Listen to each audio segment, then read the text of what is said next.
Well, welcome back to the next edition of the Stories About the Washington School. You're going to be hearing more memories of teachers and students that were a part of the Washington School once upon a time. Recess was great. Remember that. Every kid remembers recess. We were very fortunate.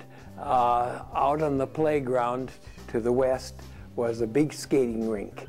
And from early winter to late spring, we had the skating rink in the ice house, and if I had to go out for skating, and it was a good experience for everyone. I can remember some of the problems of students forgetting to come in from the skating rink.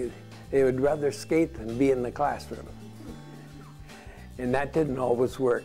One of the things that I really enjoyed doing was using the skating rink outside Washington School. It was flooded by the city, scraped clean of snow by the city, and it was well maintained. And there were skating rinks at all the elementary schools, and Washington was special to me because it was just a block away.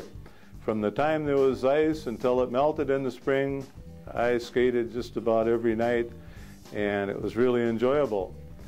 One of the things that made it enjoyable was a variety of things that we did at the skating rink. They had a nice warming house, and on weekend nights, there was a fellow by the name of Carl Mann that had a garage down the street from us on Central Street, and he was into ham radio operation and electronics, and he was a mechanical genius. He would fix anything, and anything you could think of he would do. Well, he rigged us up a set of speakers, and we had music to skate to on weekends. So the girls would come, and it was a great social event.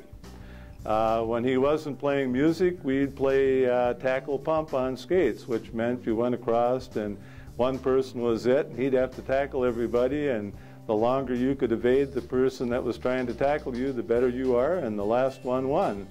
And trying to play tackle on skates is a little bit dangerous, but it was sure a lot of fun.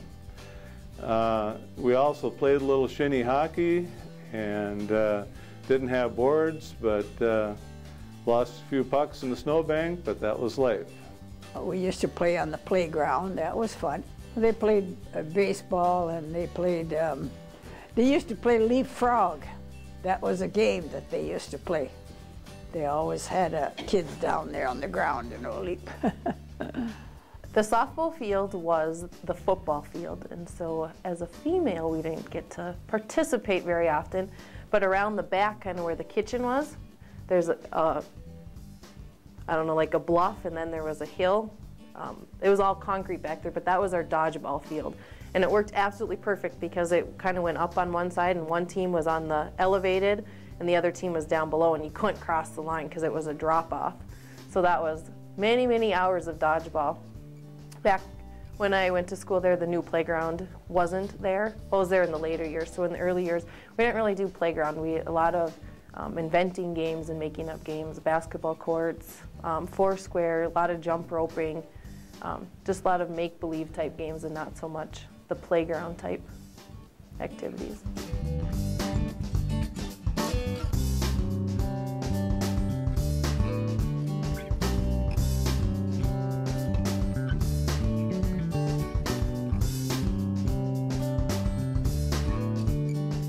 And we had to go to Thomas's grocery with our pennies. I always wanted to go to Thomas's grocery.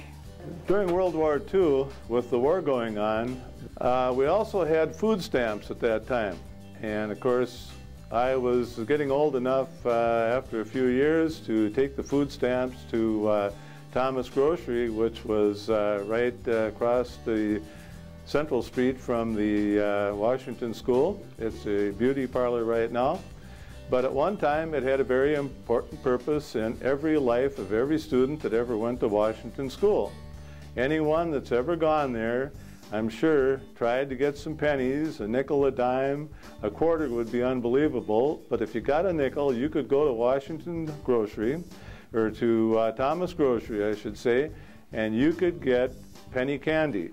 If you walked in the door, went to the right, there was a large counter, glass covered, and it had every kind of candy you could think of, kits and plastic lips and you name it, they were in there. Snaps, all these good candies from the past.